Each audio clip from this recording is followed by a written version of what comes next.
And then it goes down to another set of criteria that we would use when looking at the quality of a research plan or an indicative research plan, which would be your academic writing skills.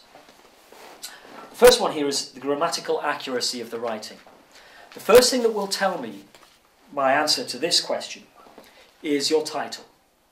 It is incredible how many students actually produce a title which doesn't make grammatical sense. If it doesn't make grammatical sense and it's at the start of your work, the impression it creates in the market is unbelievably negative. It's unbelievably negative. And there's kind of no excuse for it. So I know it's only a title, but that's to misunderstand it completely. Titles are unbelievably important. Get it right. Make sure it works as a title.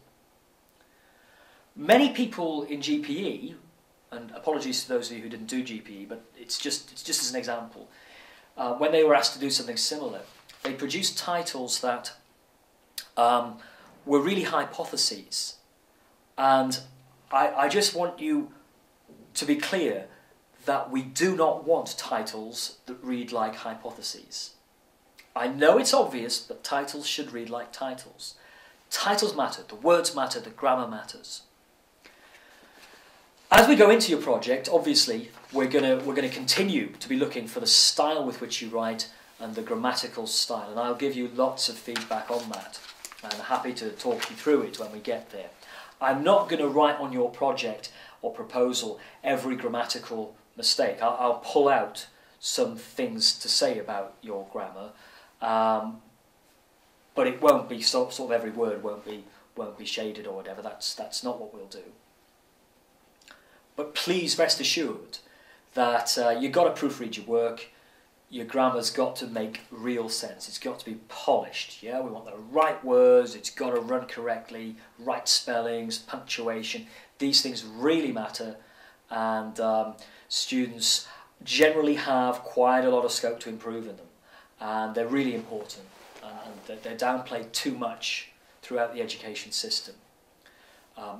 I don't downplay them. They're really important. They really matter. The register and the tone of the writing. This is more about your style, and it's also about kind of being aware of the audience you're writing to. If you're writing an academic report, we need formal language. You know, we need formal, detached, neutral language. We don't want things that are rhetorical. We don't want things that are overly descriptive and overly colourful. We don't want things that are colloquial. We want the way that you would talk to the Queen. Yeah, the way that you would talk to somebody who you wanted to get on your side, but who was of a high social class and standing. Okay, in other words, we want you to write quite formally. For an academic audience or for a policy audience, formality is quite important. Fluency. This is about the construction of your sentences, the way that one sentence leads into another, the logic of it, the elegance of your writing. It's sometimes about the actual words that you choose, and I'll give you a lot of feedback on it. It's something you're either good at or at the moment there may be scope to improve, and if there's scope to improve, I'll tell you, and I can tell you a little bit more specifically what to do on the basis of what you actually submit. But fluency of the writing, is it fluent? Does it read well? Does it scan well? One way to do this if you struggle a bit is to have quite simple, short sentences that just say simple things, simple, clear ideas, one idea a sentence. Avoid lots of crazy adjectives. Yeah, like I've just used a crazy adjective.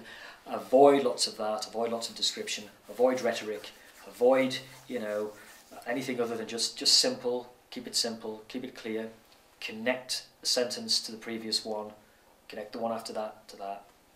Logic, yeah. Fully pursue ideas, don't leave ideas hanging.